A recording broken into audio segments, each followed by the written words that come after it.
איפה הולכים בדרך כלל בקטע? אני עכשיו מצלמת אותך.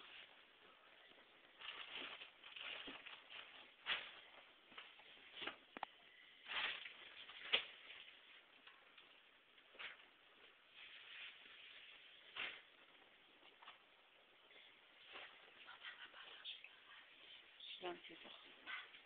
תגידי שאת נזקקת וכל זה. דברי, תספרי קצת מהסיפור שלך. אני אישה גרושה עם 5 ילדים. כן.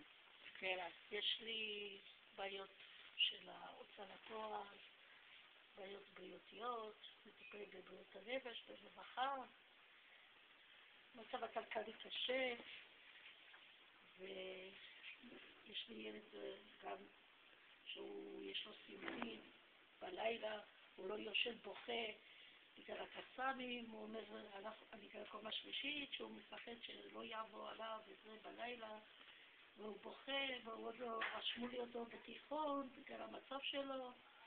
אני מבקשת עזרה בגלל המצב הכלכלי, המצב הקשה שלי, אם זה חובות, אם זה תשלומים, אני גרה בבית שכירות, פרטי. תגידי מה אני עושה לך. תגידי מה אני עושה לך. יש אישה בשם סולי. סולון רן.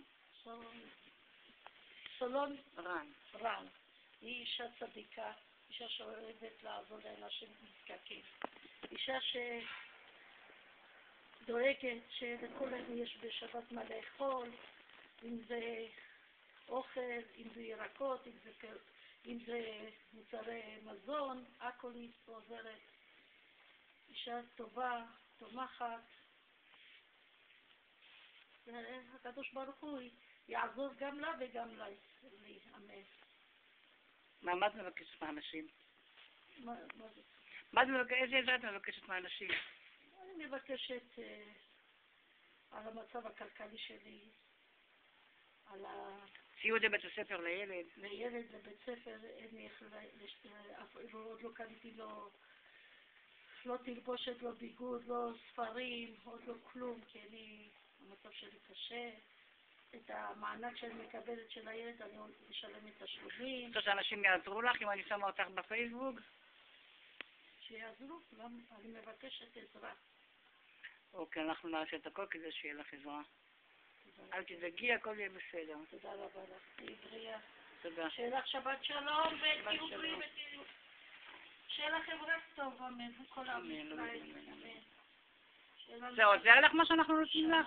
בטח שזה עוזר מאוד. כן. מאוד עוזר. לפעמים בן אדם נתקע שאין לה כלום בבית וזה, ואת עוזרת.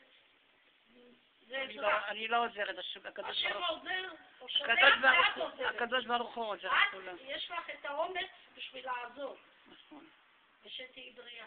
זה מה שחשוב. שבן אדם יש לו אומץ לעזור. שבן אדם שהוא זקוק לעזרה ועוזר, זה הכי מצווה של בן אדם. משפטה, לא משנה מה יהיה. לפניות, נא להתקשר ל-050-6413-861 לרן סולונג', לארגון בת חסד על ידי סולונג' רן ומנוהל על ידה. הנה גברת אביבה, עוד אחת שלי, ושהכל יהיה בסדר. תודה רבה. אביבה, בואי תקחי לך ארגז. בואי, אביבה, מה קורה עם בית ספר השנה?